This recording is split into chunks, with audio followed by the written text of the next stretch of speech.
YouTube. You can always go back to this recording and listen and even share with others. Please do try to share the link of this program with your contact at the moment so that we can get as many people as we can across all the platforms. I'm talking of X here, YouTube, and on Facebook. Yes, we have our guests well seated on the studio. Well seated with us on the platform this afternoon. And in a short while, we would be inviting her to speak on the topic of our discussion today, that is emotional intelligence and its role in the prevention and treatment of substance use disorders among adolescents. I promise it's going to be an interesting. I have gone through the profile of our guest speaker today, and I can tell you that indeed she's going to be giving a good account of herself. Now, before we get to her, let's update you or remind you of some of the activities of the agency in the past week, which comes in our news highlight segment, which will be taken by Netta and Miriam.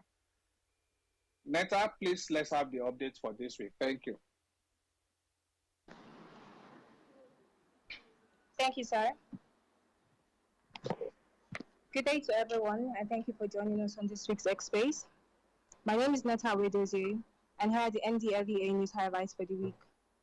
First, the headlines.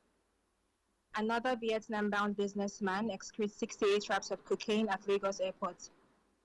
As NDLEA intercepts 2.2 billion naira codeine bottles at Lagos port, smashes 5-member ladies drug trafficking gang, arrests 2 others for online sales of drug-laced cookies, cakes in Edo. And Onitsha, Anambra State-based businessman, Ibeanusi Solomon Nosike, has excreted 68 wraps of cocaine after 12 days of excretion observation following his arrest at the local wing of the Murtala Mohammed International Airport, MMIA, Ikeja, Lagos, by operatives of National Drug Law Enforcement Agency, NDLEA. The 36-year-old Ibeanusi was arrested in the early hours of Thursday, 8 August 2024, at the old domestic terminal of the Lagos airport while attempting to board the first flight out of Lagos to Abuja, where he was scheduled to join a Qatar Airways flight to Vietnam at the Nnamdi Azikiwe International Airport, NAIA, Abuja, at about 10 a.m. same day. The suspect, who came under NDLEA surveillance following intelligence, had arrived Lagos from his base in Onitsha, Anambra State, the previous day, 7th August, and lodged in a hotel where he swallowed the 68 wraps of cocaine before heading to the airport for a 6:30 a.m. flight the following morning. He was thereafter intercepted by NDLEA operatives who moved him into excretion observation, where he spends the next 12 days excreting the cocaine pellets weighing 1.282 kilograms. Another Vietnam-bound businessman, 54-year-old Paul Okwe Mbaduga, had been arrested by NDLEA operatives at the Abuja airport on Monday, 12 August 2024, during the outward clearance of Qatar Airways flight QR 1432 to Hanoi, Vietnam via Doha, after he tested positive to ingestion of cocaine. After 4 days under observation, Mbaduga ingested a total of 88 wraps of the illicit drug with a gross weight of 1.710 kilograms. In the same vein, another Onitsha-based businessman, Aligbo Chukudi Jacob, has been arrested by NDLEA operatives following the seizure of a consignment of 1.20 kilograms cannabis concealed in a package going to Dubai, UAE. Operatives at the MMIA, Strategic Command of the agency, have intercepted the shipment at the export shed of the Lagos airport, while investigations revealed the cargo was sent through a courier company in Onitsha. After a series of follow-up operations, Aligbo was eventually arrested in Onitsha on Saturday, 17th August. Meanwhile, operatives of a special operations unit in NDLEA have arrested 5 cross-border female drug traffickers at the Seme border while on their way back to Lagos from Ghana. Leader of the syndicate, 42-year-old Olaribibe Bashiras Feisera, has been under NDLEA radar before being tracked and arrested on Wednesday, 21st August, along with other members of her gang. Abogun Fatima Ladidi, Osiboluwo Tolutope Oluwaseun, Akani Balikis Oluwatoyin, and Ajetumobi Amudarat. At the point of their arrest at the Seme border, a total of 14 packs of loud, a strong strain of cannabis weighing a total of 6.97 kilograms, were recovered from hidden parts of their bodies. Similarly, NDLEA operatives at the Tinkan Seaport in Lagos on Friday, 23rd August, intercepted two containers which came from Mundra Port in India. No fewer than 1,596 cartons of codeine-based syrup containing 319,200 bottles of the opioid worth 2,234,400,000 naira in street value were recovered from the containers during a joint examination with other port stakeholders. Two ladies were arrested by operatives in Edo State for online sales of illicit drugs, while Martha Owotorafa, 26, was nabbed at Kada Plaza, Benin City, with quantities of Canadian loud. Odion Uzodima, 21, was arrested at Ubowo area of the city with 30 cups of cookies and 17 slices of cake, all laced with a raid operation at Ogada Village, Uhumwande local government area of the state on Tuesday, 20th August, led to the arrest of Saturday Edobo 50 with 288.8 kilograms cannabis.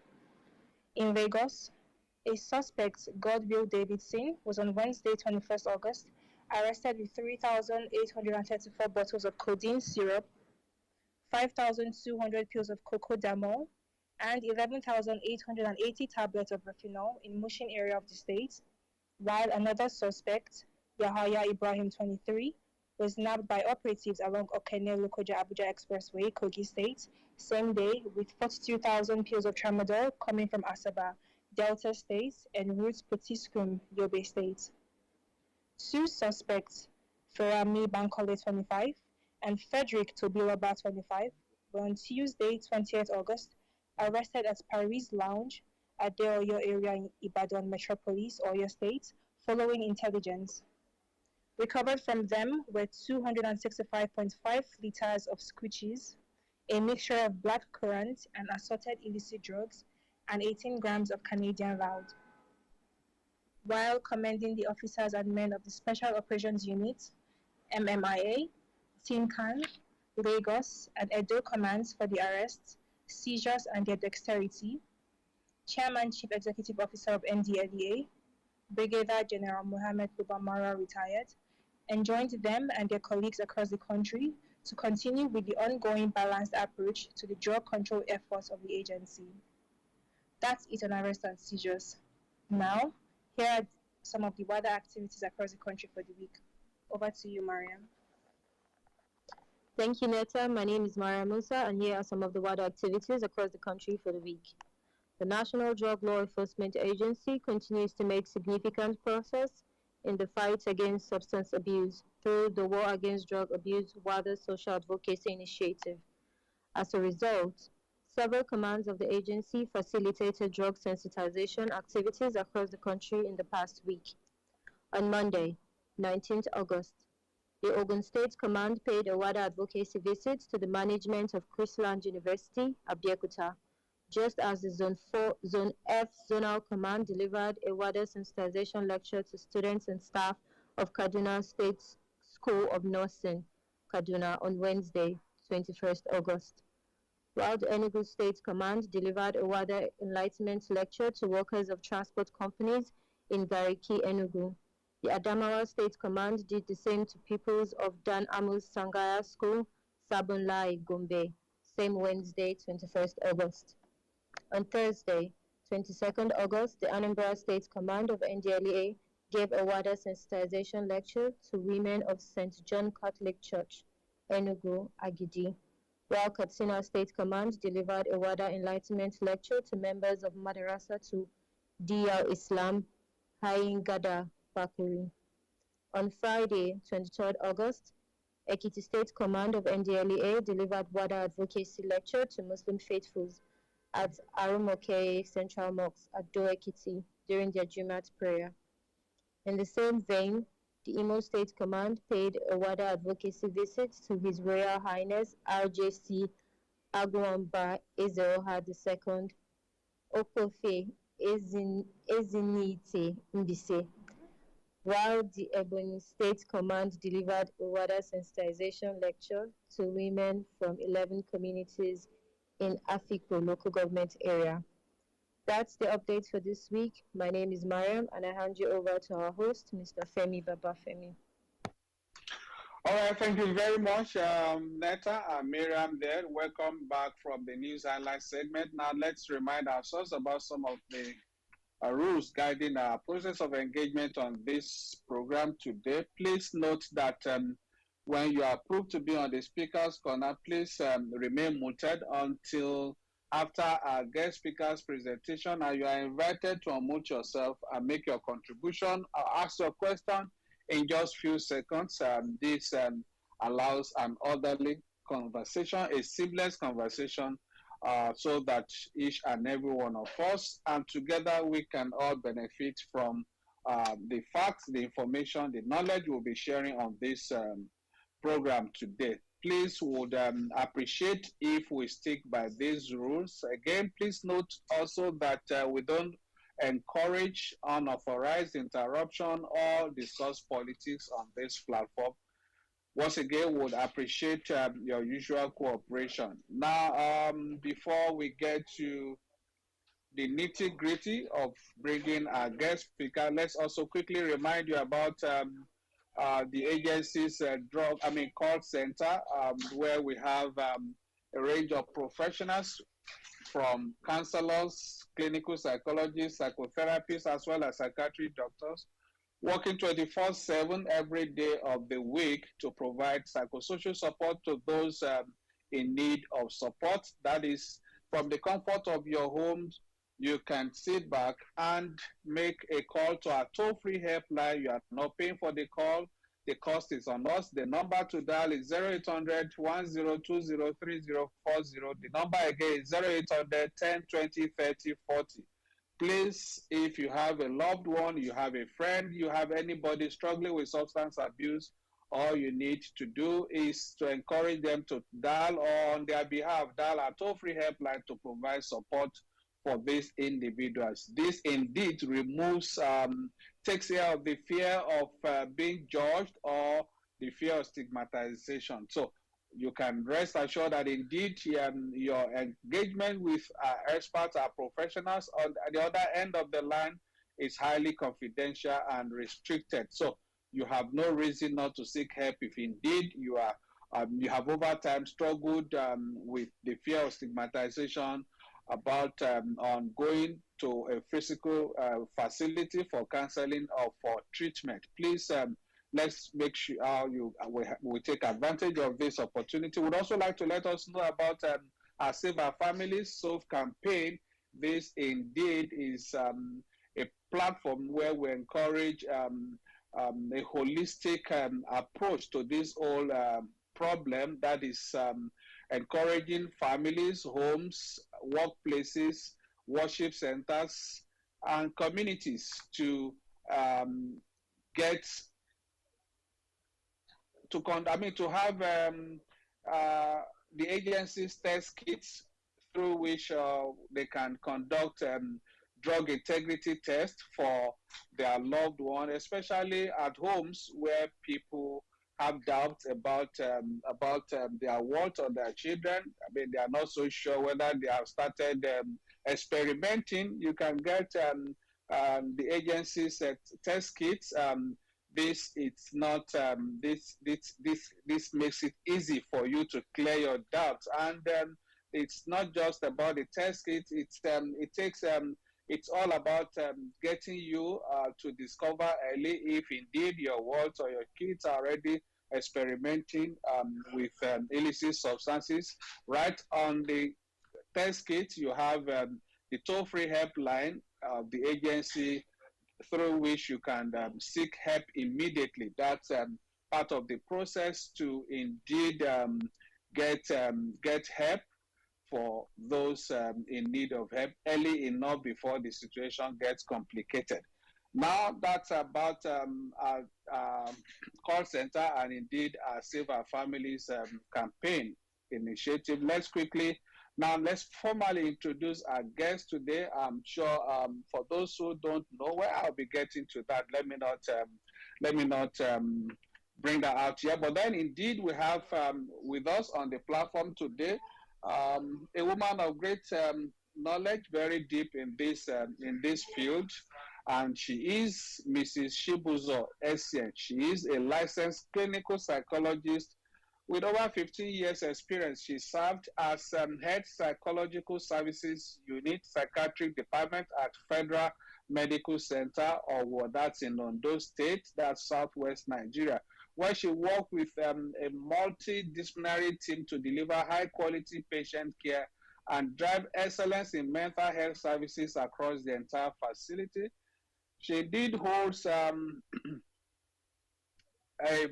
a first degree in home science management with a focus on child development and family studies option from the Federal University of Agriculture, Abeokuta, and a master's degree in clinical psychology from University of Ibadan, Nigeria.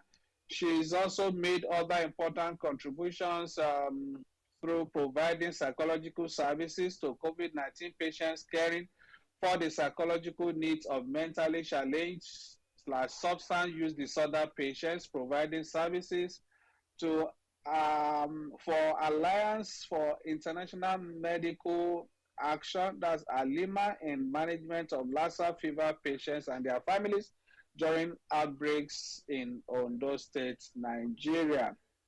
I think, okay, Mrs. Essien is a member of Nigerian Psychological Association, NPA, Nigerian Association of Clinical Psychologists, NACP, International Society of Substance Use Prevention and Treatment Professionals, ISOP, Nigeria chapter.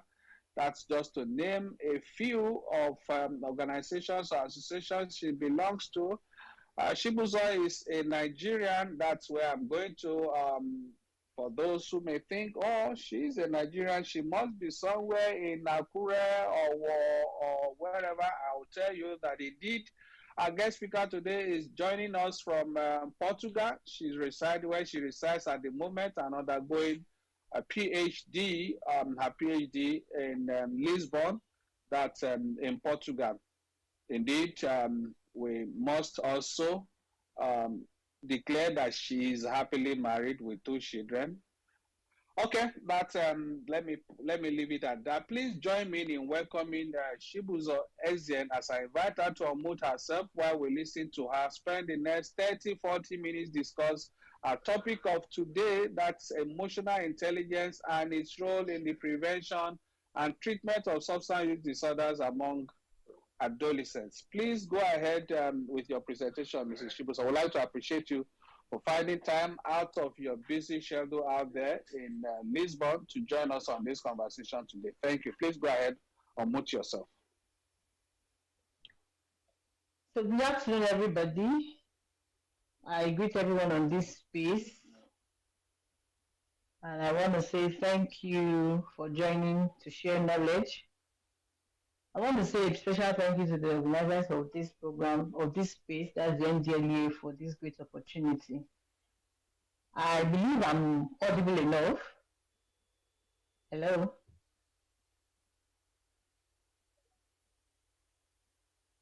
I believe I'm audible enough. Can somebody say if you could hear me so that I can go on? Okay, thank you for the thumbs up. Thank you for the thumbs up. Okay, let me go straight. So in 2018, the Nigerian Household Drug Use Survey says the usage prevalence of any drug use in Nigeria is estimated at 14.4%, or 14.3 million people aged between 15 and 64 years. The extent of drug use in Nigeria is comparatively high when compared with the 2016 global annual prevalence of any drug use of 5.6% among the adult population. With more women getting involved, and the most abused is cannabis, which is cultivated mostly in the southwest of Nigeria where I worked. We have just heard the update from the NDLEA, and we see that this menace is still with us. In my years of rendering psychological services, I've had to deal with many youths. which correlates with the survey that states the age between 15 and 64 years. We see that these are the productive years of the nation. So they say the youth are the future of tomorrow. From this, do we still have futures? I pray we do. So in treatment, we see that there's this commitment to stay drug free. But we know it's more of a say thing until, because they're in a confined environment. Is when they are out and they come maybe for the first follow-up or subsequent follow-ups, we get to know, okay, has there been a lapse or a relapse? But along the line, you see that some of them actually do go into a lapse and maybe eventually a relapse, if especially when they are lost to follow-ups. And most of these experiences are connected to emotions, and that is why I'm so interested in what's going on. We can say emotions can be said to be the conscious mental reaction, subjectively experienced as strong feelings, usually directed towards a specific object and typically accompanied by physiological and behavioral changes in the body. Examples of these emotions we say are happiness, sadness, disgust, anger, being fearful, feeling bad or surprised. You could see this in the feeling wheel if anyone has come across it. Sometimes you may not even know that these emotions exist, because back home, or we Africans, we are not taught to express it. We are not taught to talk about it. We kind of, let me use the word, the defense mechanism, repress it or walk away from it. In my little days here in Lisbon, I got to know these ones are easy to talk about their emotions, but it's not general with us, especially in Africa. And now, see, these emotions, them, understand, and able to choose them. Learning to shape or interact with others and our understanding of ourselves is simply what we refer to as emotional intelligence. It defines how and what we learn. It allows us to set priorities. It determines the majority of our daily actions. And research has also suggested that it's responsible for about 80% of our successes in our lives. But most times we don't reckon on it because we don't know it, or we don't know how to express it, or we don't know how to use it.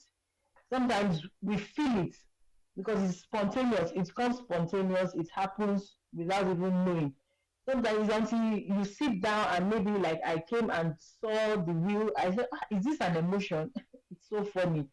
But then we'll see that it's there. And that is why I am looking at it. How can we put it together to help these adolescents and even the populace in general to curb this menace of substance use? So I want to ask, I want to say, so do emotions make us rational? This question takes me back to the story of Phineas Cage.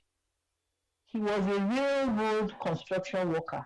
He was very competent. He knew his work. He knew his job, and he was well sorted out. People called him to come complete or come help constructions, especially in the railroad and other things, because he was good in it. And he had a very good composure of himself, that he was so amiable, people were ready to keep have him around them. But on this, so in one of his techniques, his special technique that's just unique to him, is that he always uses a tampering iron. After blowing a hole in the rock and putting the blasting powder, then him and his assistants, they put in sand into it just to be like a medium. Then he uses that tampering iron or rod to tamper in the sand. This helps to control the blast so that it's not so abrasive. But on this fateful day, himself and his assistant, they were distracted. That's distraction. They were distracted, and the sand was not applied or was not put in. So he just went immediately with the tampering rod. While doing the tampering, boom, and there was a blast. What happened? This rod went underneath his left eye, up through his skull, taking out some of his brain matter, and There was a state of unconsciousness, but then he stood up by himself. We say that is recovery, but he stood up by himself and was able to ticket out. We are not used to this word in Nigeria. That's when you log out from the office. We sign out. So he was able to ticket out from work that day and went himself to the local center, medical center, to tell his story. And they were surprised what happened and that he could do it, but then he was fine. But he had to stay home to tender to the injury, and that took him for like 6 months or so. But by the time he came back resuming, what the story says he maintained his personality. There was no issue with his personality, but then there was something amiss. He was not rational with his emotions. He was so angry, he was so erratic, so impulsive, and people are like, this is not the cage we knew. But then that means the accident affected him, and that is where I am looking at. The part of his brain that was taken out or that went out with the blast is the left orbital frontal cortex, which has to do with emotion, not the rationality of our being, because it's the limbic system that has to do with the emotions itself. That's where the emotions are created. But then these two have to work together to be able to see that yes, somebody is, let me say, acting appropriately, if that's the word that we use. So his response changed, and it changed completely. And from experience working with substance use disorder patients, there's always been the practice to assess personality. Yeah, one of the assessments we do is personality assessment. But this female story struck me recently, and after I stumbled on the book of Daniel Goleman, where he spoke about emotional intelligence. Daniel Goleman was a psychology professor. He was not the initiator of emotional intelligence. It was his professor and one of his students, Salvo and Mayo. They were the ones who first initiated the word emotional intelligence, because they were looking at intelligence and they said, no, this is not intelligence quotient. It doesn't have to do with intelligence. It has something else to give. So Daniel's book, so wide in 1995, I happened to read about it. I was like, but he looked at it from work experience and the rest, and this has always been in my mind, coupled with the fact that when we have substance use disorder patients, we just talk about personality. We know that IQ is a number that represents, an individual's reasoning ability. That's the ability to apply and acquire knowledge. And personality itself is a stable set of unique characteristics.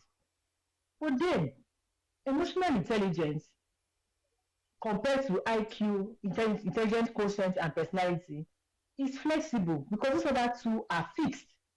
Though they form over the years, but then they remain fixed. You have to really go deep to want to try to make an enhancement on anything. But then, with emotional intelligence,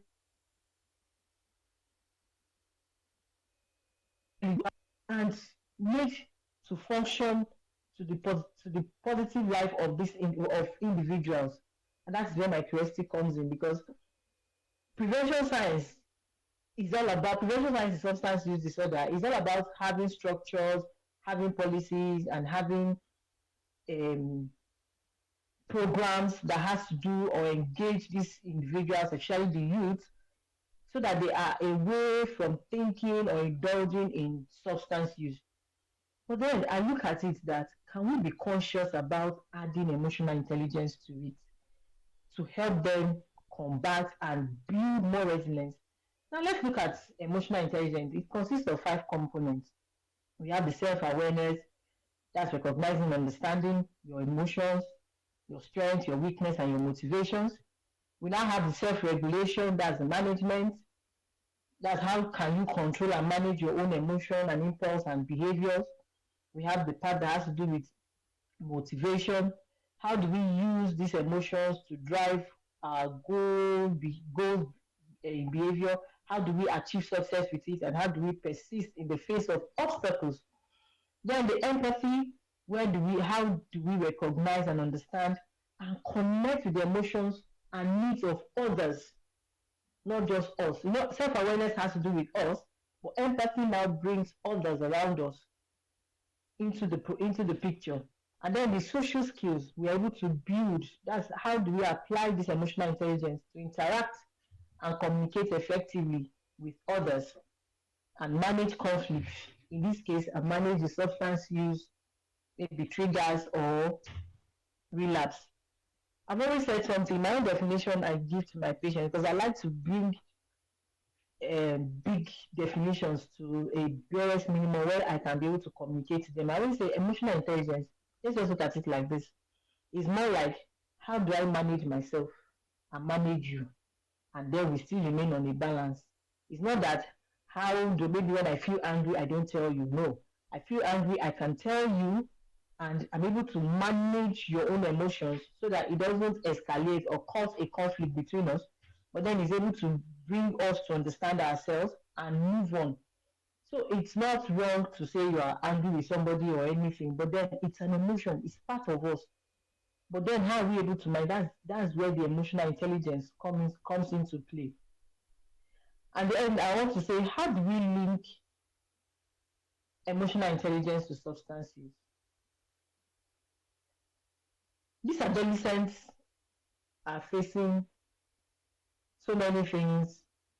They have experiences, they've grown up in different backgrounds, they've had school challenges, so many things have gone on with them.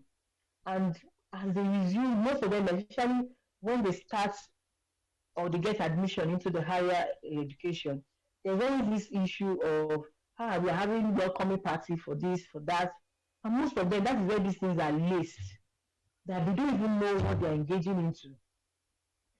You see that these individuals attend this party all in the flow of, this is a welcoming party, this is a welcoming party. But then, how do we build them that even when they go for such, they're able to restrict or keep themselves from indulging, or even if they do indulge, how are they able to manage the situation so that it doesn't become a problem or a disorder to them or to the society?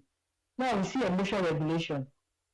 How is difficulty controlling emotions like anger, anxiety, and sadness, and it can lead to impulsive behaviors, which include this substance use. That's here linking emotional intelligence to substance use. That's why do adolescents indulge or get involved in these things. Then the social skills, they could have built poor social skills over the years, and it can lead them to isolation, to peer pressure, and a lack of support network, which will also increase their risk of substance use. And we look at decision making. Now, this makes me remember when we were having our training, they keep telling you that the brain, they will say science have come to establish that the brain evolves over years. It takes even to the mid-20s before an individual will say, yes, my brain is totally or fully matured. Then, what has been acquired over these years? I always have a slogan. I say, for you to get clean water from a well, you have to dig deep to get clean water. And I say, we as individuals, not we adults now, because we have grown and our brains are matured, but these other younger ones, which their brains are still flaccid, what are we feeding them with? What are we putting in them? What are we engaging them in? How are we training them to be prepared? That is where you see that when there's limited self-awareness and impulsive tendencies, it can impair decision making. It can make adolescents more susceptible to engaging in these risky behaviors like substance use, because that is our constitution today. We are not adding the other risky behaviors. So what do we want to do to see that these individuals don't fall victim to it? How can we now integrate emotional intelligence into intervention and substance use treatment? Like I said, in prevention science, there are a lot of programs already running, though not everywhere, which we are praying it will go into all the nook and cranny, because when it is there, we could sit down. Not that the substance can be taken away from the society, but then we know that we have built individuals to be able to face it. Now I say, can we add to it this emotional intelligence? Can we add to it? It's as simple as there are simple things, but now it's being intentional about it. Looking at teaching this realization technique of mindfulness, helping these individuals to form good coping mechanism, and it can help them manage not being indulged into it or even cravings, and then reduce the stress, because stress itself, I was listening to a podcast and he said emotional intelligence affected with stress, lack of sleep, bad sleep hygiene, and intake of caffeine, which many indulge in it. But when you talk about caffeine, that's a story for another day. People are not ready to talk about, because is it not just coffee? But then it's a psychoactive substance. Now, how and also how do we build these individuals' social skills where they can be able to communicate? This takes me to our families, we as parents.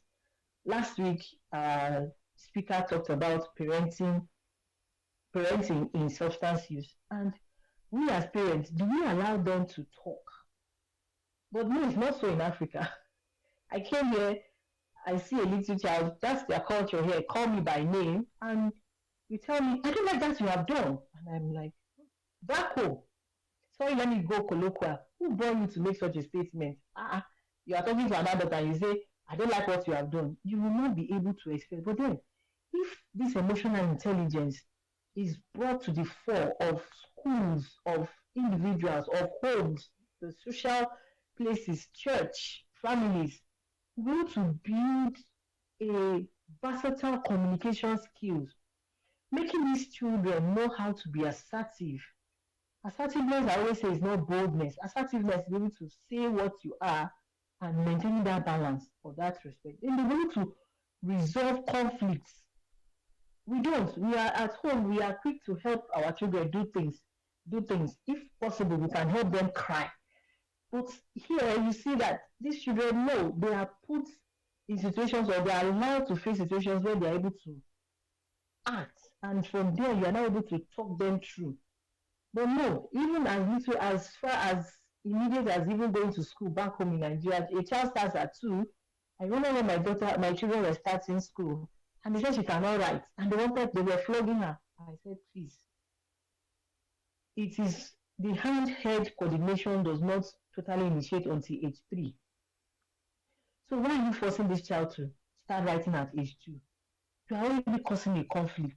You see, you are not even allowing the child to express their emotions, to express who they are, so that you can nurture or make them manage it and be aware of it. It's not there. I'm selling this so that we as individuals and the NDA can see, oh, this is necessary, not just in hospitals, but at home, at schools. We can start building it. Back here or down here, you don't start, no child starts until you acquire the age of 5. You could go to anything and start listening. Then we look at this helps to build these adolescents, and they are able to build healthy relationship and resist peer pressure because they are prepared for it. That is that what I'm talking about.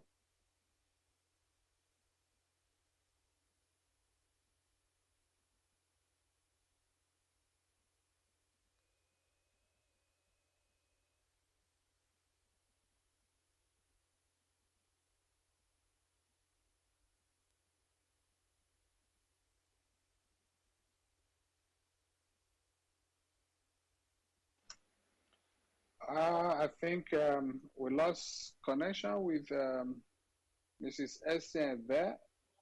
If you can hear us, I guess there is something wrong at the other end. I'm not sure anybody on the space can hear you at the moment. Okay, pending while we sort that out.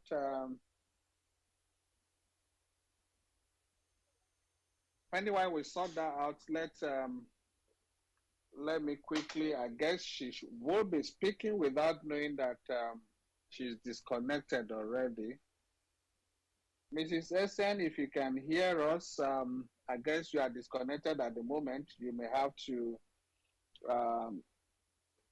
sort your connection and probably come back so that you continue where you stopped.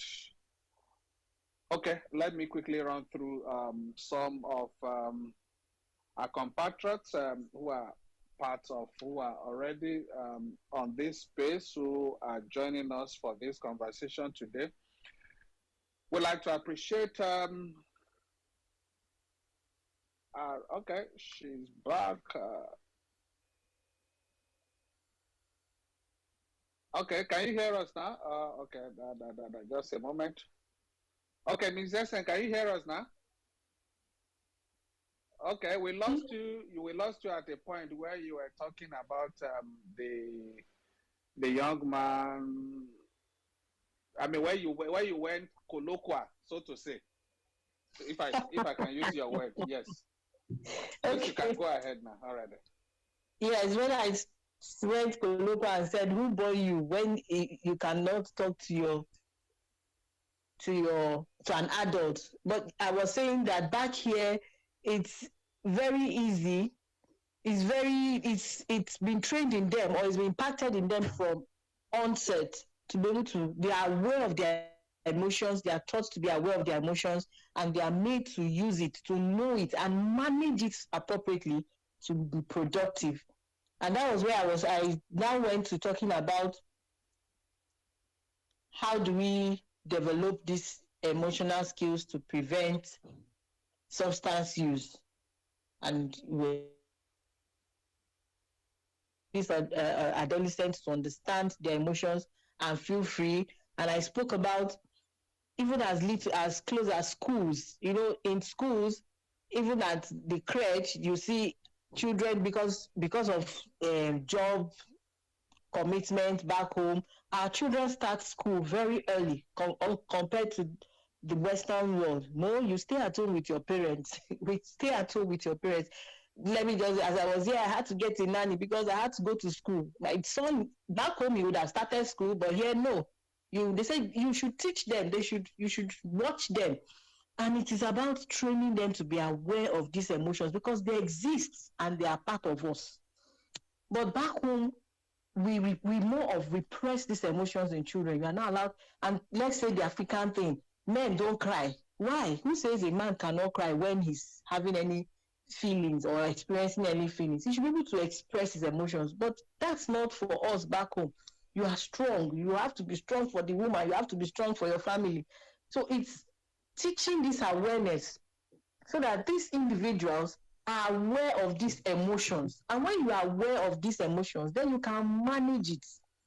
And in managing it, they are able to build resilience and say they will not even indulge or stop or be able to cope, because we say recovery is a journey onto life.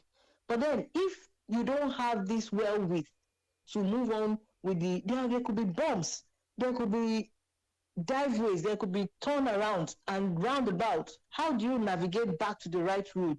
That is where this emotional intelligence comes to play. And then the social awareness, it comes to encourage empathy. Like I said, that empathy has to do with you, not just managing yourself, but being able to manage the ones around you. There's this thing we do when part of the substance use treatment, the individual is supposed to be able to pick sponsors. And we know sponsors are people who are supposed to guide, direct, and help these individuals throughout this recovery journey. Now, most times when we have these meetings with these sponsors, there are little questions we ask them. And what are they? What if this individual calls you and says, I just feel like taking this drug now. I just feel like going there. You see, just looking around, you see their expressions, you see them squeezing their face. One parent even said, so we have wasted our money here. And what would be the reply? So that is where I'm coming in. This emotional intelligence is not just even building only in the individual, but then the family, the society. Because if it is well built, when you see somebody, because back home, when you see somebody using this, say, this is a bad child, this is this. But that's not it. If you're empathic enough, if you're able to manage and are aware of these emotions, you'll be empathic enough to know that it's not just the individual's fault.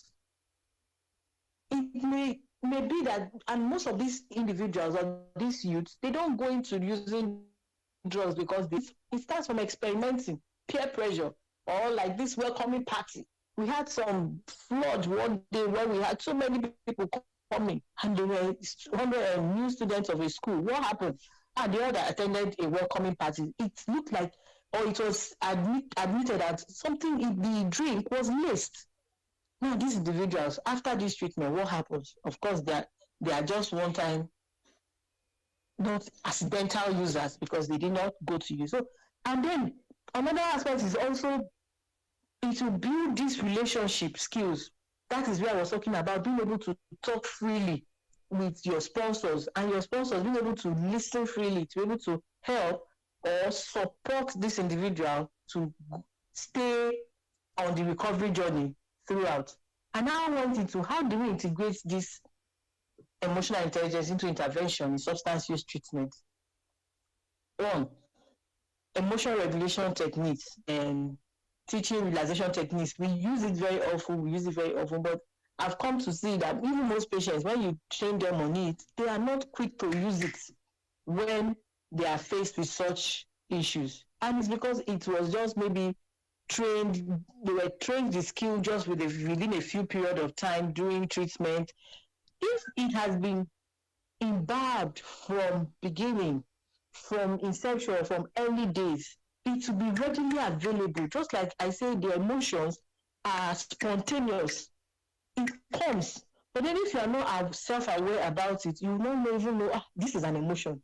But then if you don't know it's an emotion, then how do you manage it? So that is where all these techniques will come. Then mindfulness, training yourself to be mindful, to stay quiet sometimes, to want to understand who you are and what is going on around you.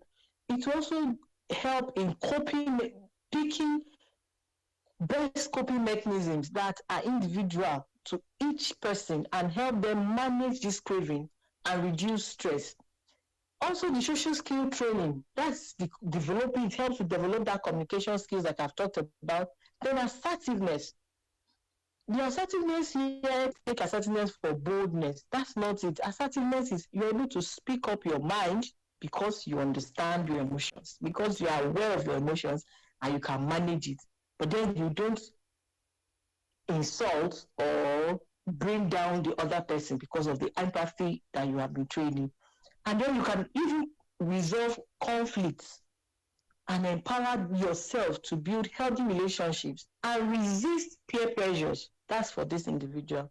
The prevention science have a lot of programs that we are still looking at how it will go into the nook and crannies of all the schools, even as low as the primary school, so that these programs go. But then if we can consciously add emotional intelligence to it, and that is making them aware of these emotions to be able to manage or move through the train to the last part, to be productive. Then cognitive behavior therapy has always been then adding, it enhances this therapy skills, this therapy when it is used, it enhances it because it makes this person be able to challenge those negative thoughts, because you can know it, you are aware of those negative thoughts, then you can challenge it and be able to go further in behaviors that are associated with substance use, how to manage it.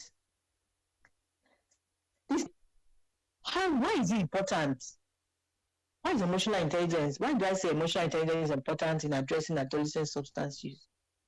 It could help in early intervention, like I've said, and I'm reiterating, building it into these already existing programs and making sure that these programs go far. Thank God for the NDLEA, and I bow or I raise a cap for the good works people are doing in combating those things.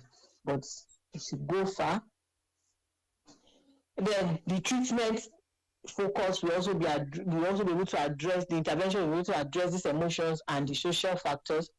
And then the long-term success, you see, they're able to be good support in developing strong emotional skills in this individual and well-being. With all this I've said, I believe, or I am thinking, or I am saying that if we're able to build emotional intelligence in ourselves, especially we back home, we'll be able to curb this menace. It's either we stop it from starting, or even if it has already started, these individuals will be equipped to face it and come back the roundabout to go to the correct road, or if they're already in treatment or they have been in treatment and they're out, they're able to sustain their recovery to the end. I hope I've been able to, let me say, sell my point to you why that ends in combating, in the prevention and treatment of substance use disorder. Thank you for listening. Thank you very much, dear Mrs. Shibuzo SN. I'll tell you, you concluded like that secondary school debate. I hope I've been able to. And so I would also like to respond that indeed the panel of judges have confirmed that indeed you have given a good account of yourself.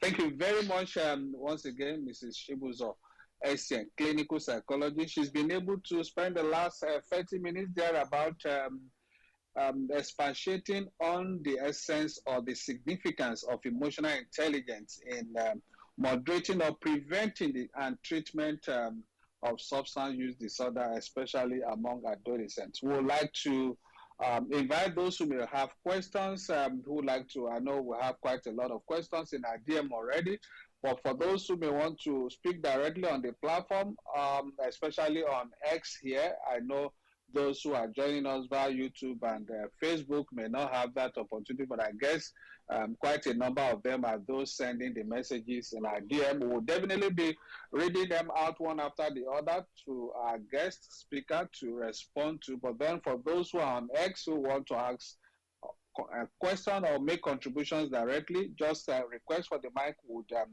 approve that and then we'll go ahead. But let me take this first question from our DM right to you. That's coming from Jide. Thank you very much, Mrs. SM, for that brilliant presentation. There are quite a lot of takeaways in your presentation, but you did say something in the course of your presentation about coffee. Can you please explain that statement that coffee is a psychoactive substance? Does it mean we shouldn't take coffee? Please, I will appreciate if you can expatiate on that. Thank you. All right, that's coming from Jide. Please, Mrs. Essen, you can unmute yourself and respond to that. Thank you, my moderator. Thank you for taking up from me. I hope that that's not a topic for. I've gone off. Hello, am I audible? No, we can hear you. You're loud and clear. You're loud and clear. Okay. You are still trying to create that. Mrs. Sese, you are still trying to create that secondary school debate environment. But please go ahead. It's adding fun to the whole thing. I'm sorry. Coffee is a psychoactive substance. I'm sorry to break your bubbles, but then, like we always say, in every individual, you don't know your predisposition to psychoactive substance until you take them. Personally, I'm not selling my own idea, but I'm telling you, if I take coffee,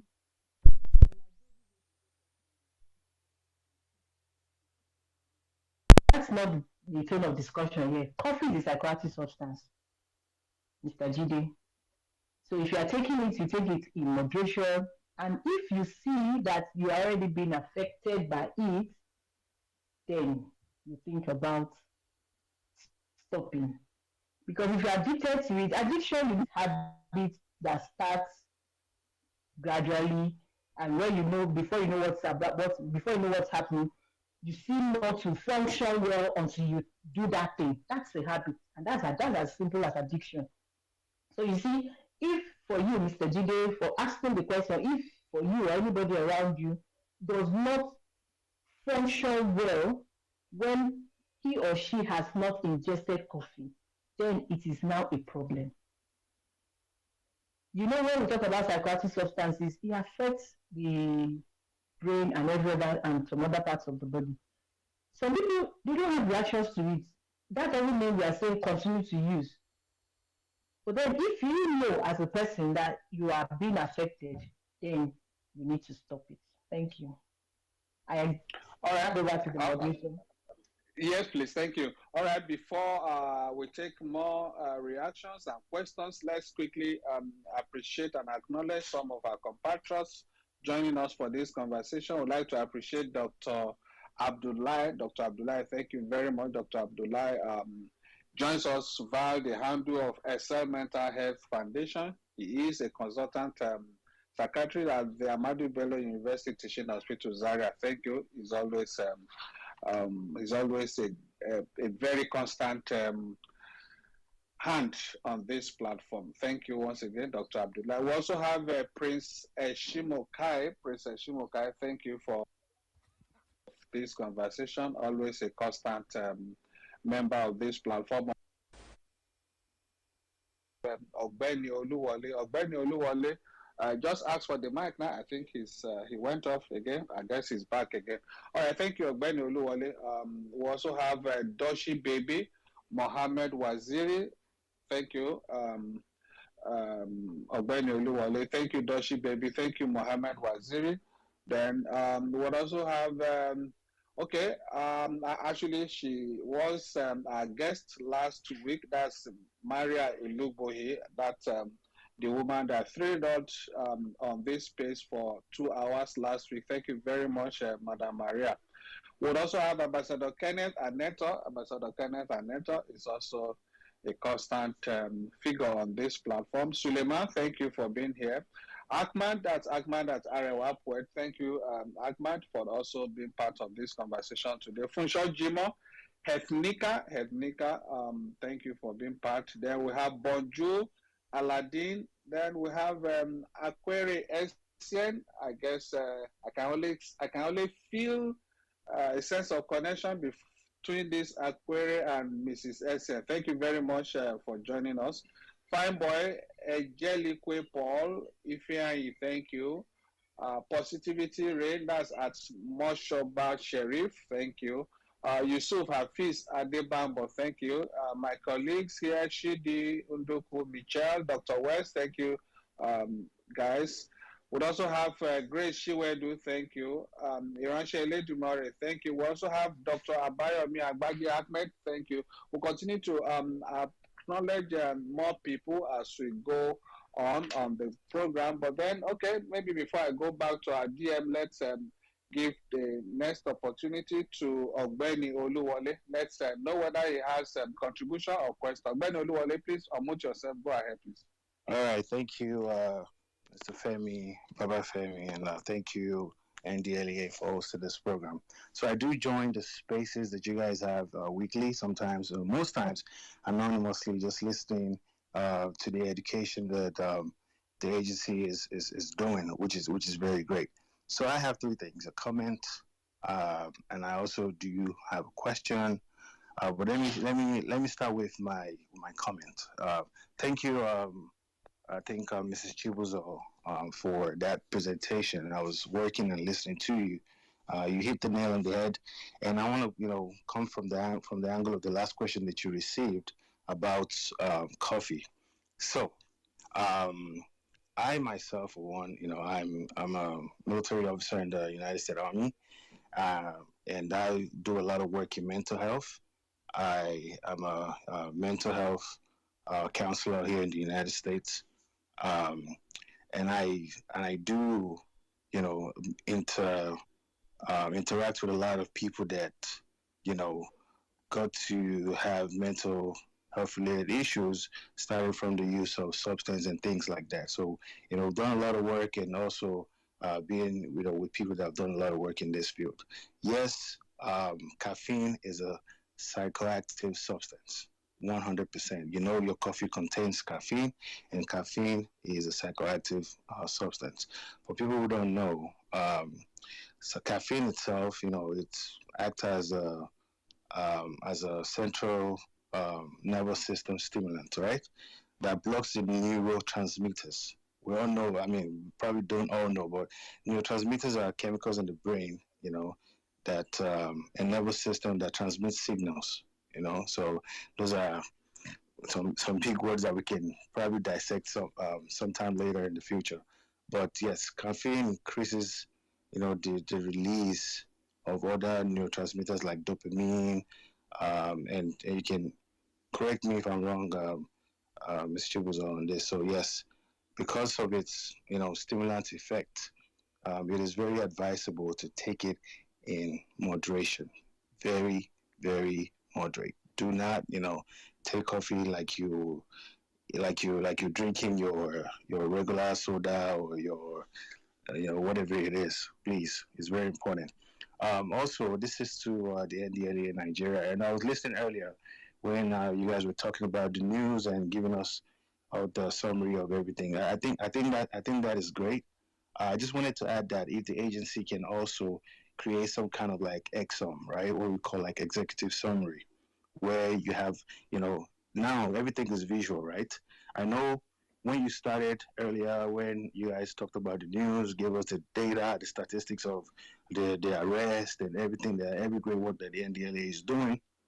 Um, Not everyone is going to go back to listen to this um, space, and people are used to like going to the pages and finding someone holding a whiteboard with a name on it and what they did, but presenting something like an executive summary, like a slide that has a graph showing, okay, this is what is going on. I mean, I'm happy to discuss that with you guys as well. If there are any questions about it, that is something that you can always post on your page, and people like myself and other people that are interested can share, and that raises awareness because in the day that a lot of people are very visual. They want to see stuff. They want to look at your page and see that, oh, you know what, the NDLA released this graph, and it shows that they've done in the last done this 10 arrests, 15 arrests, and these regions, and they stop this, they stop things like that. Making it graphic, putting it on the pages, and let people share it. It would further resonate with people. It would further help in in carrying out the news and helping people understand better what it is the agency is doing. I know in the last few years, there's been a lot of like back and forth and what really does the agency do, but spaces like this and releasing executive summaries maybe once a week, maybe after this space and things like that will really help the agency very well. Thank you for that. Thank you. All right, thank you very much, Ogbeni Oluwole. Please hold on a bit. I don't know if you follow social media handles every week, especially Sunday evening, um, between 5 and 7 our local time here. There is a short video which represents a summary of the activities of the agency every week, which covers drug demand reduction activities. That's our WADA. That's our advocacy activities, arrests, seizures, and all the executive summary, just the way you put it, of the activities of the agency in 5 maximum of 7 minutes video. Does that represent what you have in mind? Okay, so sir, let me so yes and no. Yes being yes, that's a great idea, but I want to tell you right now, the attention span of a average person right now is 5 to 7 seconds. If you cannot capture something within 5 to 7 seconds, you've lost them.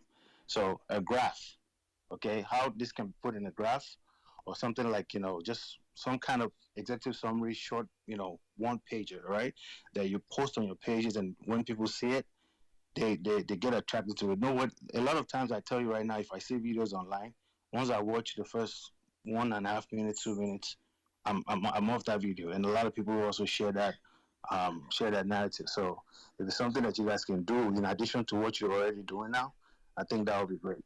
Just a suggestion. All right, thank you very much. I got that drift there. I can assure you, we'll look into that with my colleagues. Thank you once again, Ogbeni Oluwole. I'm sure you basically agreed with what Mrs.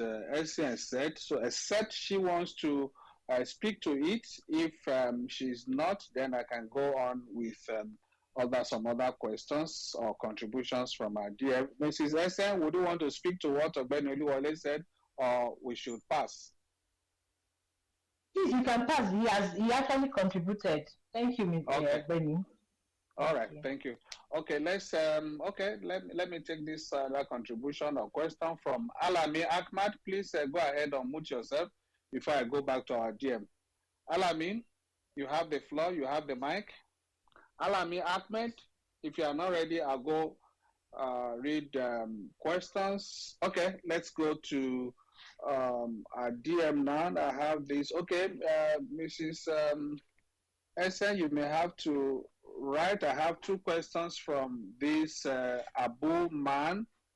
Abu Man, his questions: what role does emotional intelligence play in fostering a supportive peer environment that discourages substance use? I read that again. Positivity, Rain, you may have to mute yourself. All right, thank you very much for doing that. I read again. Just mute yourself. Positivity, please, so that I don't remove you. Thank you. I'll come back to you after this question. What role does emotional intelligence play in fostering a supportive peer environment that discourages substance use? That's the first question from Abu Man. His other question is how can emotional intelligence assessment tools be used to identify adolescents at risk of substance use disorders? Did you get the two, Mrs. Essen? I got the first one. Okay, You the said what second one, was okay. the second one is how can emotional intelligence assessment tools be used to identify adolescents at risk of substance use disorder? That's the second question. Please go. Okay. Mr. Abu, let me start with the second question. You asked how can intelligence assessment tools be used to To foster, identify no to yeah, to identify, identify yeah to identify adolescent at risk of substance use disorder. yeah, okay. So when you administer an emotional intelligence assessment to an adolescent at risk, you want to know his level of his level where he is, and with that you can be able to know which skills you want to build in him rather than just going directly into the therapy. So you want to add into the therapy the skills, the emotional skills. If he lacks in self-awareness or in management or in empathy or that, so you know how you want to add to the therapy already going on, what you need to build more in him so that he can be able to foster this skill so that he can use in combating substance use. I hope I'm able to clear that. The first question you said, what role does emotional intelligence play in fostering, supporting peer environments that discourages? Can you please help me, moderator?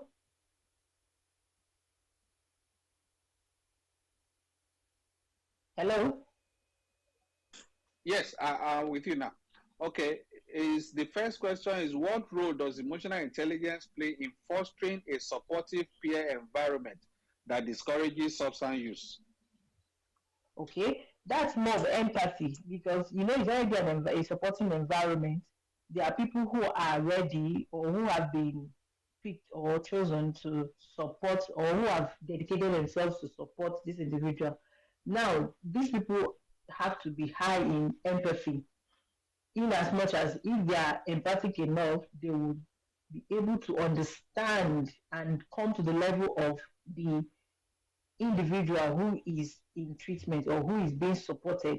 Because this individual, like we say, recovery is a journey for life, and lapse can come in, but at lapse, what is your reaction? What is your what's the support you give to this individual? That will help either stop it at lapse and not get to a relapse, or if the empathy, the supporting individual is not high in emotional intelligence, that's especially in empathy, you're not able to support this individual because you could be erratic, you could want to react based on the immediate reports you get from the individual. That's my contribution. I I hand over to the moderator and any other person can add to it. Thank you very much, there, Mrs. Essen. Let's come to Positivity Ray now.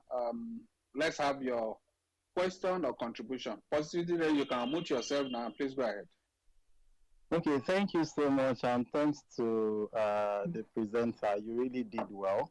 And I just thought to quickly add that when we talk about emotional intelligence among adolescents, it's also very important to understand to all for all of us to remember that a lot of these adolescents actually learn all of this behavioral skills, feelings, thought, and emotion, and the likes from their parents, right? Because it's one thing to educate an adolescent on emotional intelligence when their parents do not even match and half of it. So I'm just saying in this sense that children and even adolescents learn from actions and behavior rather than what rather than what they are being taught or what they hear, because people learn to like accept or take what they currently see, because that is what more like they see as the norms. So what I'm saying in this terms is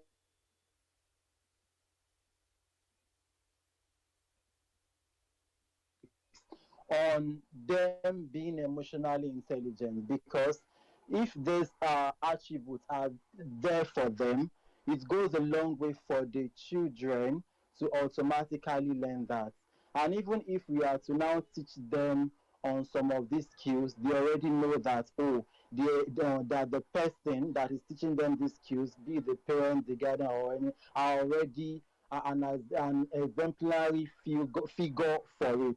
So I'm just saying that if probably in the future we might want to like do something that revolves around educating parents on the need for them to be emotionally intelligent themselves, and not just parents, including teachers, because we've had teachers that would communicate and tell you, oh, this is the right thing to do, this is not the right thing to do, but realistically and practically, you see them doing the opposite of that. So that's just the contribution I quickly want to add. All right. Thank you very much, Positivity Ray. That's a brilliant one. Mrs. Essen, you want to speak to that or you should pass? Yes, thank you, moderator, and thank you, positivity. I actually hammered on that. That's when I talked about it's an African thing. But then we have to be conscious and practical about it to change the narrative. We are not taught to express our emotions. No, we are more taught to repress it, and it came from our parents.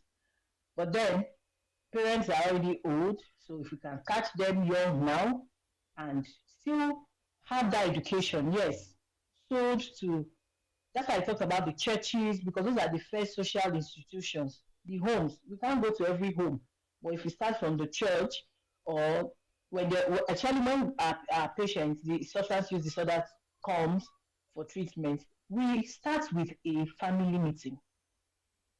In that family meeting, it's more like trying to elicit what is the environment like, because we have to also prepare this individual to go back to that environment.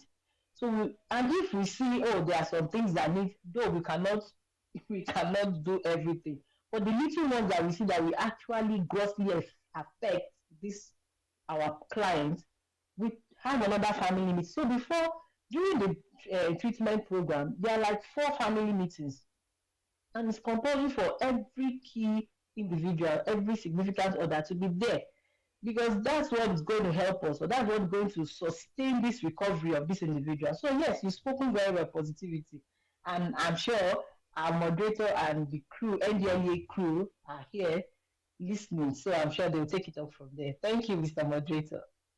All right. Thank you very much, Mrs. Essen, for that. Okay. Let's take this one from Chioma. Chioma says, Thank you very much, Mrs. Essen. You nailed the topic very well, no doubt. Can you please explain the difference between lapse and relapse in recovery? You use those two words, but I need them contextualized in recovery. Did you get her? Did you get Choma, Mrs. Essen? Yes, I did.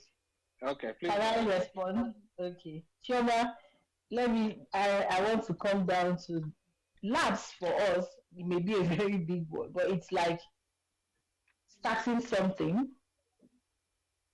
Maybe you wanted to you like it's more related. Is a term we use for patients who have just been discharged from rehab, such that they may just fall into a temptation, maybe think about it, and maybe take it maybe once, but not more than a few times.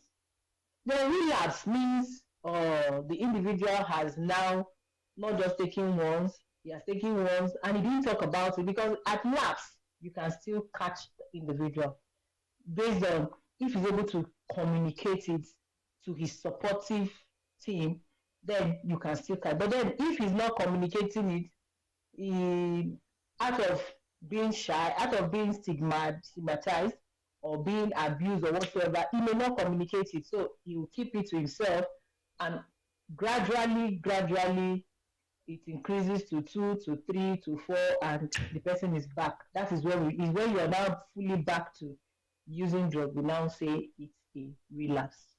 Thank you, Mr. Moderator. Very well. I'll say thank you to Mrs. Essen. Okay, let me take this one from Oronode. Oronode, again, Oronode is appreciating your presentation, and I think whether a male or female, whatever. Oronode. Well, let me assume it's a he. Ronaldo is asking, what is the relationship between emotional intelligence and the ability to manage stress without resorting to substance use? Thank you. Did you get Ronaldo, Mrs. Essen? Yes, I did. Thank you, Mr. Please. Moderator. Mr. Onoriode, it's about being emotional intelligence and ability to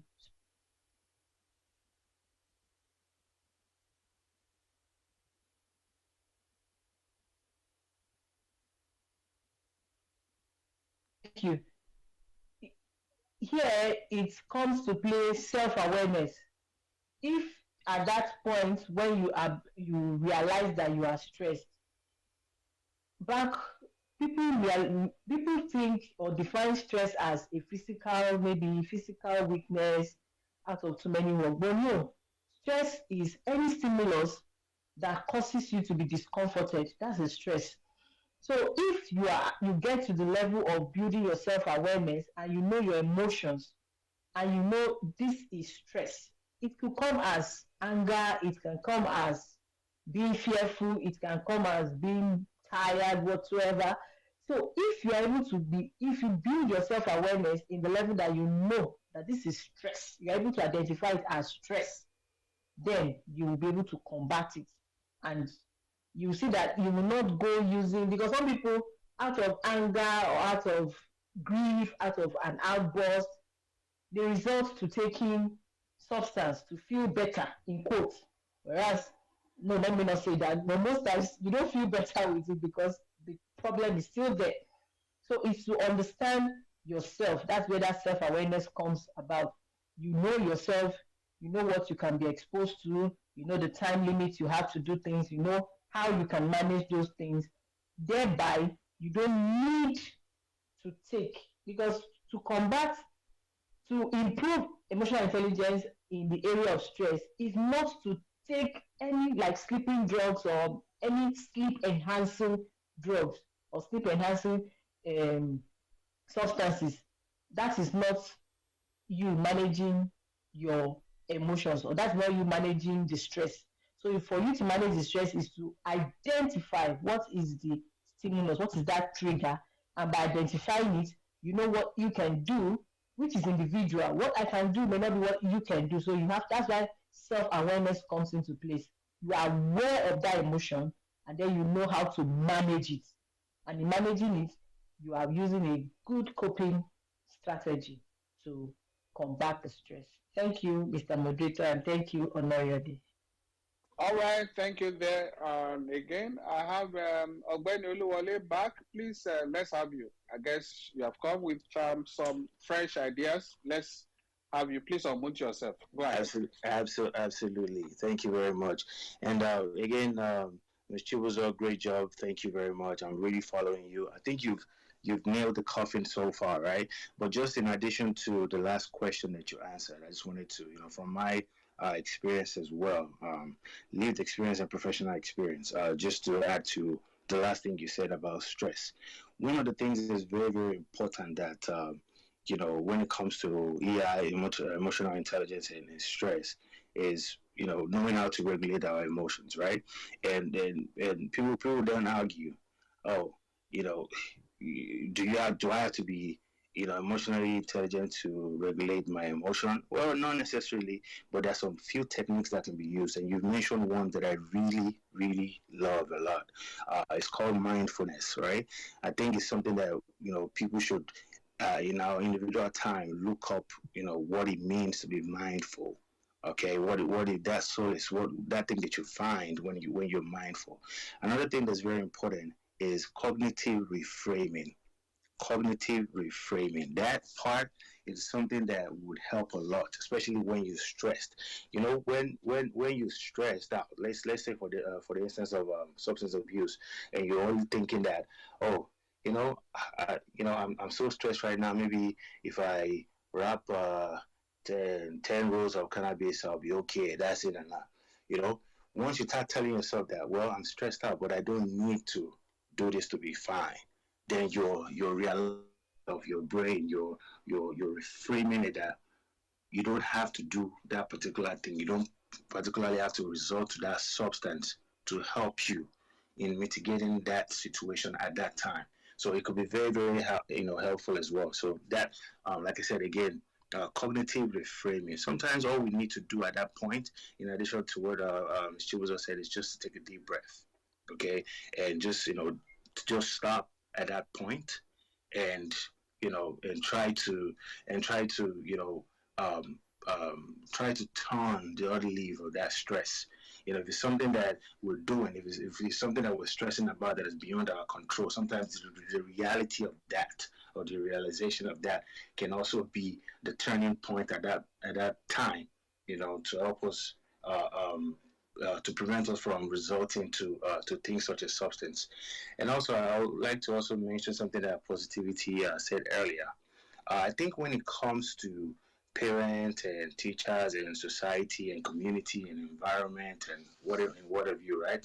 I think what we can do is we can talk about ways to mitigate it, right? This problem is already there. Prevention would not really work. That's the truth. But when it comes to our kids, we need to be firm with prevention, and it goes back into mitigation, as mitigating the current problem, sensitization, such as spaces like this, you know professionals talking about it, sharing their experience, people with experiences coming out to talk, and helping agencies and corporations and things like that. Then we have a community that is already mitigating an existing problem.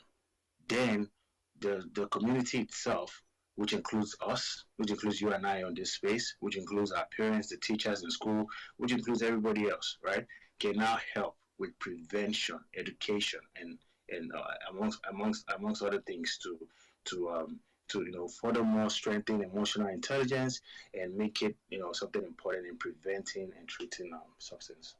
Thank you. All right, thank you. There, Ogbeni Oluwole, please keep it up there. I'm not sure Mrs. Ese wants to speak to that. No, no. Okay. My professional Okay. colleague is helping me Yeah, with the yeah, yeah.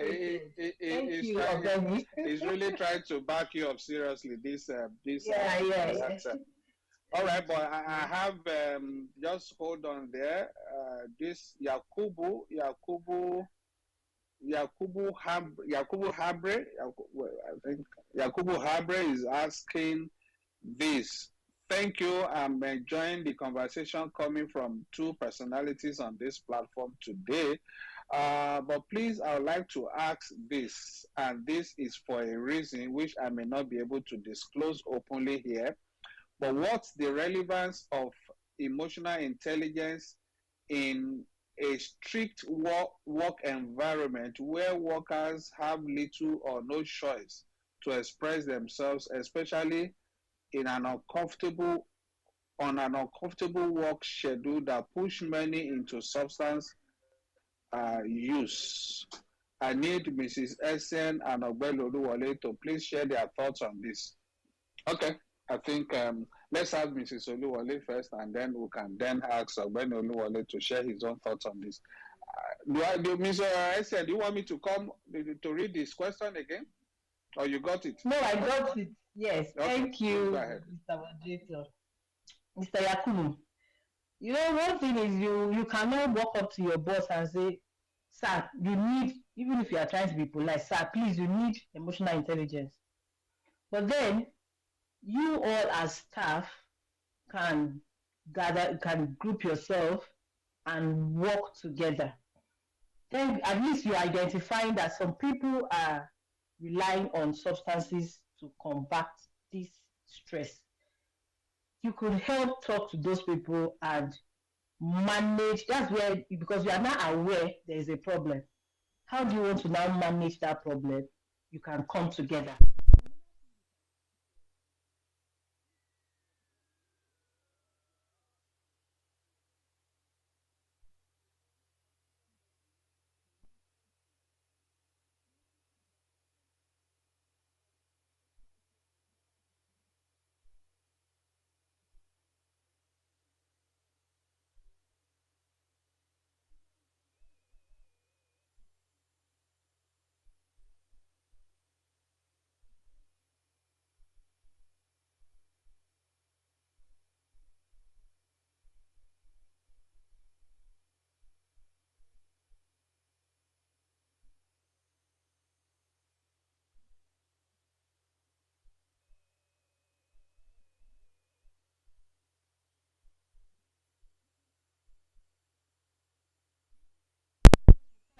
For all the staff who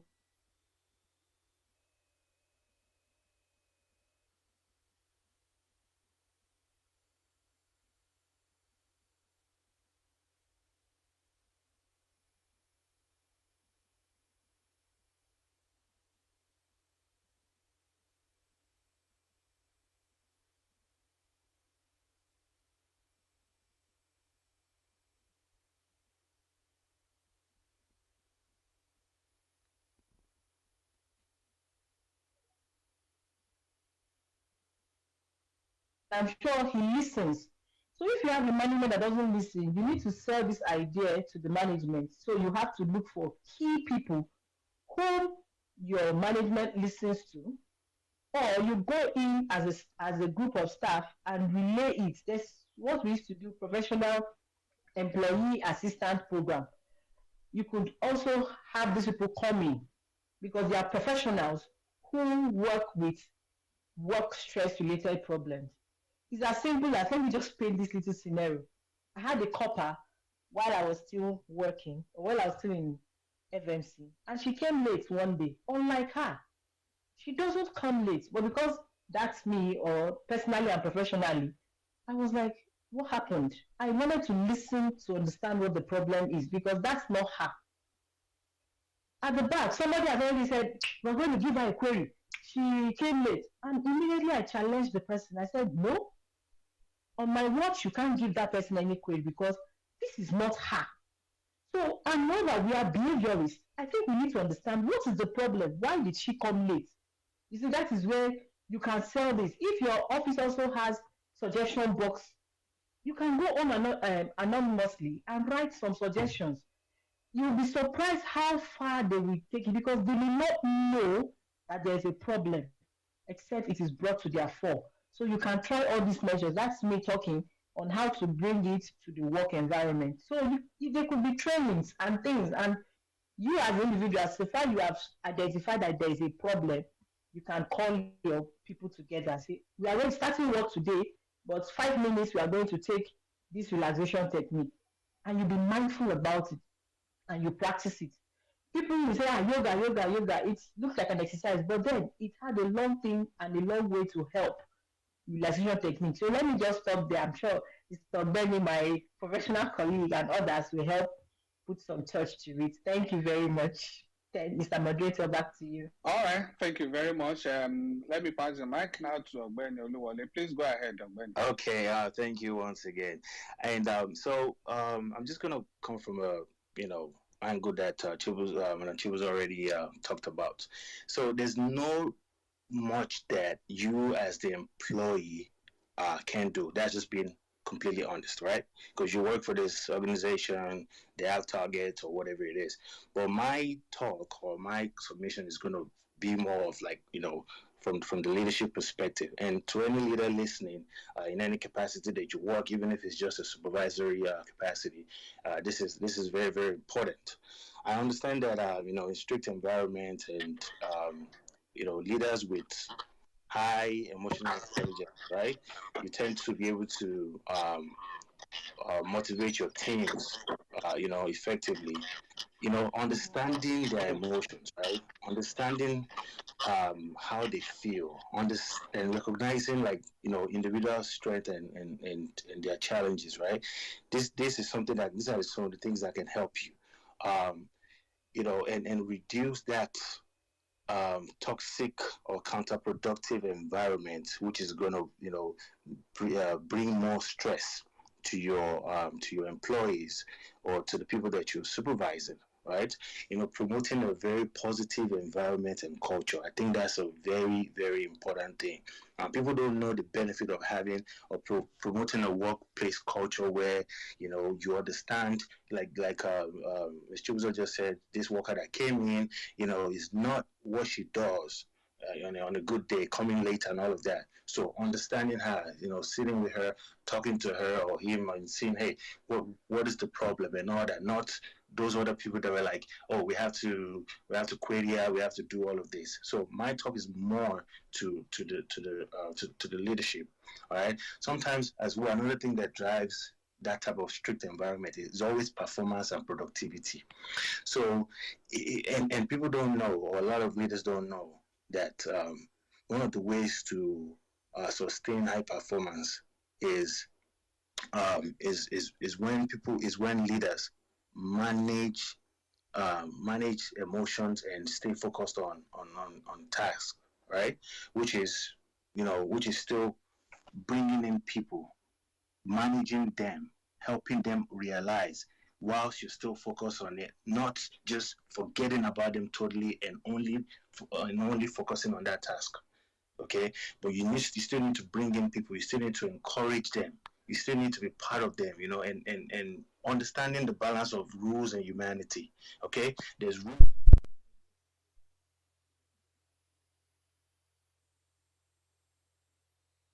humanity. There are things that are above us. There are things that we don't even plan. Right now in this space, how many people on here? 43 plus people.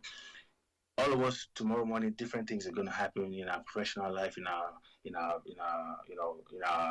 personal lives. So understanding that life itself would always happen and things like that.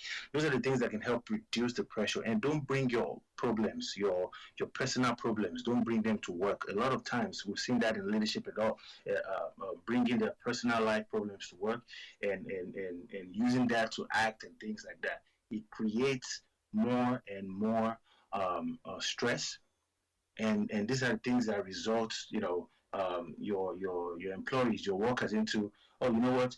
Maybe when I take this drug, waiting the yoga they talk safe, I'm not going to even hear and things like that, and they become reliant on that particular substance, and that substance gets them away from that stress, from that issue that you give them at work. So it is very, very important to understand these things, and having emotional intelligence is something that can help, again, mitigate or even prevent some of these things. Thank you. All right, brilliant. Brilliant. Sorry, Mr. Moderator. Okay, please go ahead. I just want to add to what Ogbeni has just said. if we actually, you say he's talking to the leaders, but then if these leaders are true to themselves, they will realize that productivity and performance are not growing, because you cannot have that thing growing well if emotions of this your staff are not managed, because they won't be productive, they won't give you what you want. So if you keep giving targets, you keep having targets not met. So if these leaders are conscious about it and mindful about it, I think they will know that there's a problem somewhere. So still say, adding to Mr. Ogbeni, emotional intelligence. If the leaders, that's why this person talking, I'm probably sure he's a worker. We don't have the leaders here, so we have to start with those workers. What can you do as an individual? It also comes to the last society of Nigeria. We are quick to say the leader is bad, the leadership is bad. I keep telling people, you as an individual, what are you doing in your personal space, in your home, in your work? So if you as that particular staff, because if all of you, if for you to say this, that means many of you have recognized there's a problem. You can start it off together. If it's not allowed in the office, maybe outside the office, you meet. Rather than them going to meet to take those substances, you gather together and say, okay, for each day after work, we are going to meet. Even if it's under the tree, outside the gate of the office, this is what we are going to do. And you see how it will go a long way, and it will come to affect positively the production and the performance, and the leaders themselves will see and say, what is going on? And you could have a staff for that. Thank you very much, Mr. All right, thank you. My guest speaker and his associates, one in Lisbon, Portugal, and the other in the US. I appreciate all of you.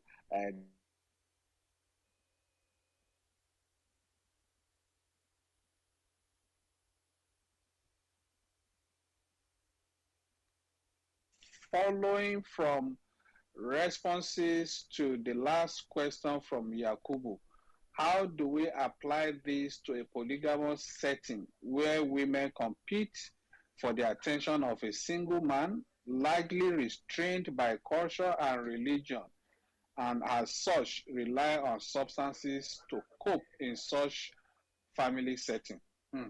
That's another angle to it. All right, that's coming from Udom. Yeah, Mrs. Essen, I got you understood that. I'm already laughing. I hope I will not go. I will not go one way. I will not tilt. But then, Mr. Udom, polygamy. This is not a social. Anyways, a social gathering. Let's see. The individual who has these wives, you want to ask, is he emotionally intelligent? It's what you have you can give to others. We have heard reports of people who live comfortably and well with their many wives, and they are doing fine. They may not be, maybe when you do an assessment, say they are emotionally high, but then if you look into it, they actually have the sense of emotional intelligence in them.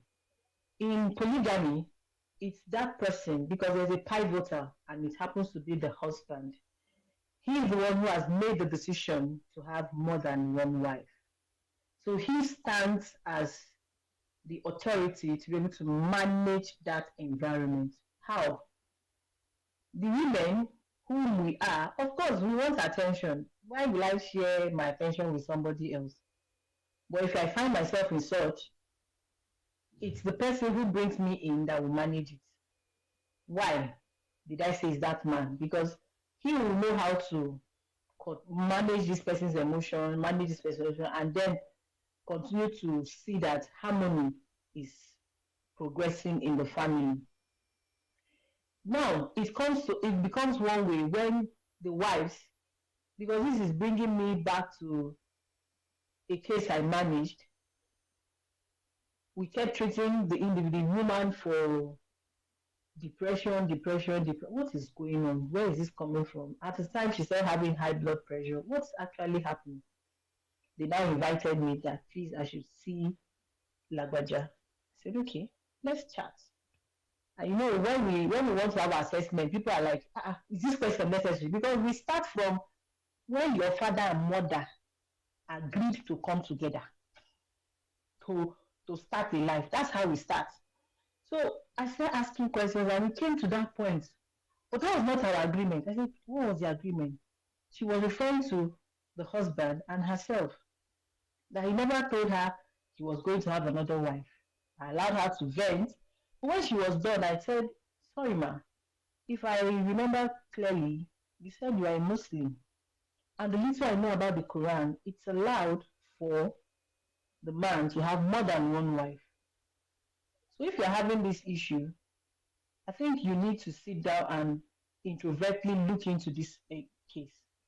She said, no, no, no, no, that was not the agreement. I said, it may not be the agreement, but it's like an unwritten written law that it could happen. So have you tried to understand from your husband's angle? So you see, by the time we started having, because you first have to identify the problem, and when we started, she felt very grateful because she came to understand that she can't fight this thing. How will she make it better? And she was doing fine. So hold on. Like I started with, it is the man that should be able to manage it. But I'm also coming to the other angle. The woman, was she brought into the knowledge of what was going to happen? If not, she too also needs to manage it. Someone sold something to me. I will not say him here. Your happiness, you as an individual determine your happiness, and that is the truth. So if this is going on, rather than if you keep having issues and having problems, you will be eating up yourself as an individual because you won't do well psychologically, mentally, education, every aspect. So if you have to come to understand, that's what I know. It's not wrong to feel angry. It's not wrong to feel cheated. It's not wrong to feel defeated. But then, what do you do with it? How do you now manage it to remain at your peak? So whoever is involved in having the conflict is the person that needs to introvertly speak to him or herself and manage that conflict better so that you can live a productive life. If the man who has brought all of you together is not well equipped to manage that situation. Thank you. I think I've stopped there, Mr. Modrico. Yeah, absolutely. Benny, you have something to say on this? Disclaimer: I'm not an expert on polygamy related, but I can. I know you are in a different environment, right? But from the angle of emotional intelligence, which I think is the premise of this for this discussion in the first place, I can say something, right? A few things. I think clear and respectful dialogue, right? It's a mode of effective communication in any type of relationship or whatever situation that that people find themselves. And I think one of the biggest or the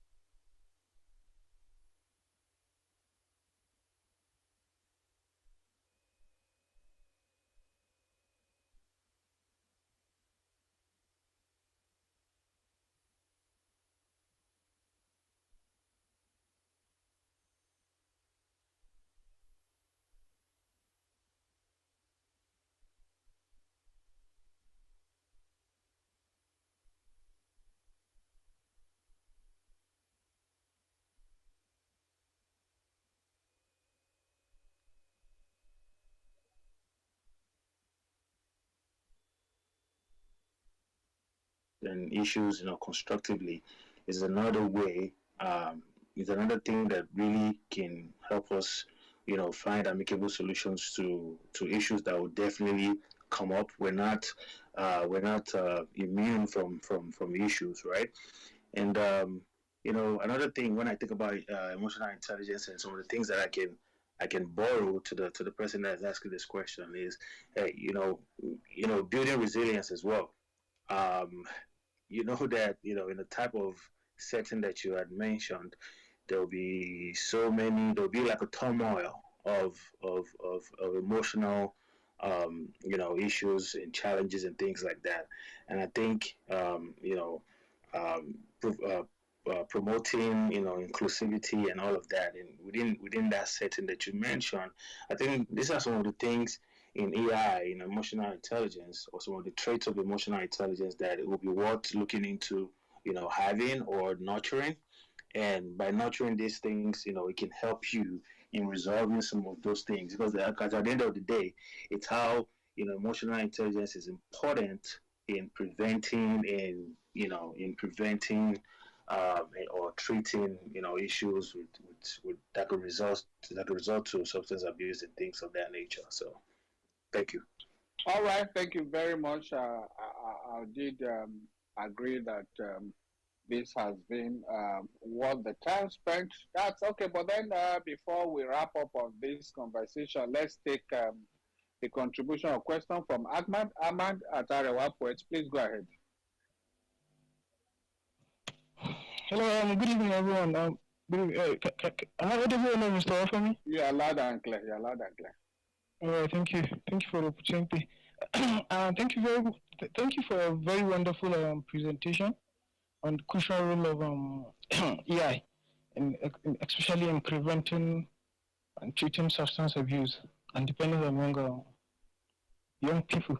So I just have, because of time, I have two questions.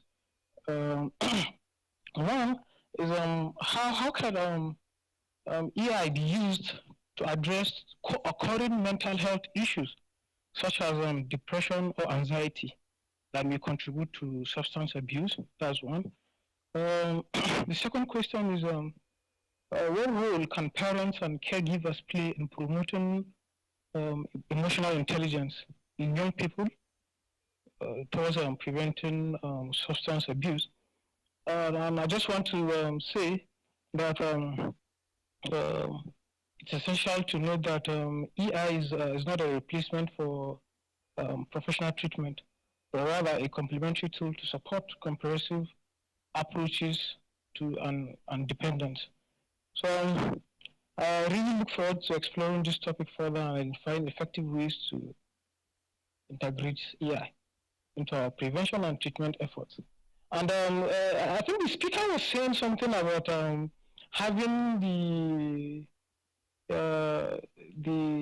space in, I don't know, I think she was saying about a report or about a slide, or I think something like that. And I was actually thinking of course I'm a writer, so I was thinking of having maybe say each of the topic of on the space, having put out there in AC form. But I'll try and see if it's going to be feasible. Thank you very much, Mr. Femi. Thank you very much.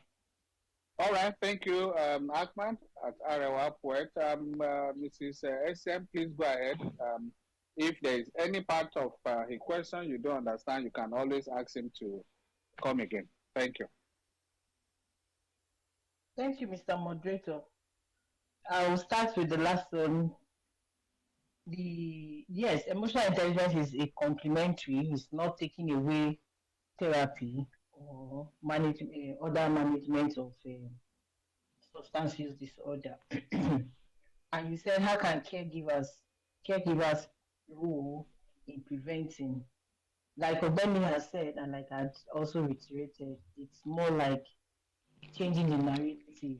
We have to start with training and retraining. The parents may not have had it, but they can consciously start to read about it, expose themselves to it. Wherever there are trainings, you go and get those trainings, and you now want to impact it in the younger ones, as your children and every other younger one around you, by telling them and allowing them to express these emotions and helping them to learn to manage it. It's like that communication skills, having to sit with them. What like is as simple as what do you think happened now? And they're able to tell you, by telling you, you're able to like, okay, so what do you think you can do about it? It's as simple as that. You're actually training that child. Because like I said, we as parents, we may not have been trained in that way, or we not have acquired it in our life experiences. But now that we are knowing and it's coming to our consciousness, then we want to get more knowledge about it and want to impact it in these younger ones so they can be able to have it to use when the circumstances or situations come to place. And then you said EI in addressing mental illness and preventing substance use risk. It starts with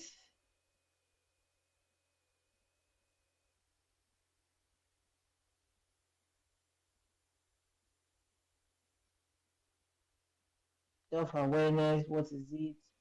Then self-regulation, self-management, empathy, and the rest. So it's helping this individual identify. That's when he's in a state that you can communicate with the individual. You want to help this individual identify these emotions. And we as psychologists, you don't tell them what to do, you facilitate sessions. So they want to write as many as assignments as you can give them. When this happens, what did you experience? What happened? What did you think about? When they write it down, you also want to throw it to them. Okay, this happened, this happened. What do you think you can do? That's how you can now train in getting proper coping mechanisms. Because you cope with things, you have to build it, you have to have it to use, not you have to have it to use, but then you have to be trained in it because sometimes what you're using may not be the appropriate skill for that problem. So that's where that's where emotional intelligence comes into place. It starts with the individual, helping the individual be aware of those emotions. What are they? Don't feel bad in talking about it. Then it comes to communicating it. Help the individuals to communicate it to the barest minimum to himself and to anybody around. And that now takes you to how does this individual learn to manage it? And you have to manage based on the resources of that individual. That's why, as a facilitator, you help the individual to list out from his own resources what he has. So it's from there you can now say, okay, these individuals, if they acquire it better than you telling them, did you try this? Did you do this? No. So that is where I emotional intelligence can come to place in managing already occurring mental illness and avoiding the risk of substance use. Thank you very much, Mr. Moderator. All right. Thank you very much. We're just approaching just few seconds away from the hour. That's the hour of 5 local time, and that may likely. But then let me see. Okay, let me give one last opportunity to Mohammed Waziri. I guess that's Mohammed Waziri. You have a contribution or question quickly. We are just we have few seconds left. Mohammed Waziri, if you don't have, I'll move on and close this conversation. All right, let's once again appreciate our guest speaker today, that's Mrs. Shibuzo Esen, who is a clinical psychologist and currently out there in Lisbon, Portugal, studying for her PhD. We appreciate you. Thank you for spending the last 2 hours with us. We would also like to appreciate most sincerely your associate speaker today, and that's Ogbeni Oluwole. He's really giving you a very strong support on this conversation, on this space today. We appreciate both of you. Thank you very much. We would also like to, at this end, I would also like to appreciate my colleagues who have worked with me behind the scene, talking of Rita, Shidi, Musa, Francis, Dele, Mahmoud, Kumbi, Vina, Victor, Phil, Val, Neta, Vicky, Bestman, Jane, Shade, Comfort, and the rest of you guys. I appreciate every one of you. Thank you very much. Once again, we'd like to appreciate Mrs. Shibuzo Esen, a licensed clinical psychologist who has well over 15 years experience on this field, and indeed she has demonstrated that she's given a very good account of her knowledge, of her study, of her experience in this field. That's awesome. Thank you very much. We wish you all the best in your studies out there in Lisbon. God bless you and your family. Thank you very much for finding time to speak with us today. We hope to keep in touch with you so that we can continue to push this conversation further. We would like to inform each and every of us that indeed this conversation is recorded. So it's just as soon as we drop this space, it's available on our handles. That's at NDLA underscore Nigeria on X, at NDLA TV on YouTube, and at NDLA01 on Facebook. Also on TikTok, it's at NDLA underscore Nigeria. So you can always get this conversation on any of these handles. Please take a listen and share with others. That's where that's when you look at the analytics of the people who listen to it after the space, they are thousands of times more than the people that actually attend the space live. So that gives us a lot of pleasure, and we appreciate all of those who joined us on YouTube and those who joined us on Facebook. Thank you very much. We see you, and we're reading your messages here as well. Until we come your way next Friday, 3 to 5 p.m. local time, I remain yours sincerely, and I'll hand you over to Mahmoud to close the space. Do have a great weekend. Bye from here.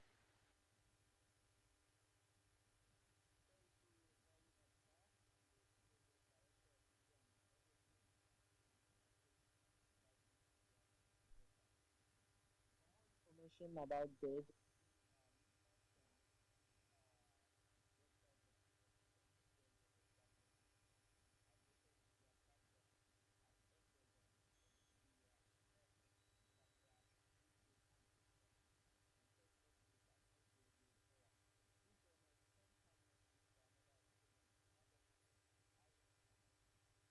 Don't do drugs, ooh. Don't do drugs, ooh. Don't try it though. He go choke you, oh. He go steal your sunshine, oh. He go shock you, oh. He don't kill him any youth for my area. Even for your area. When you start it to stop, it no go easy. As you dey drag am go, he dey drag you down. Water come out from my eyes, oh. When I remember all the guys, oh. Way many of them kicking bucket, oh. Some cut to socket, oh. Make we don't forget, oh. No dey talk it, oh. Say, don't do drugs. Rock up you see body, oh. Don't do drugs. Don't go push your busy body. If you die, you go sad, oh. Oh yeah, help me tell somebody. Say, rock up you see body, oh. Body, oh. Body, oh. This message is brought to you by the National Drug Law Enforcement Agency, NDLEA. Even though, even though, even though, even though, even though, even though, it no do me.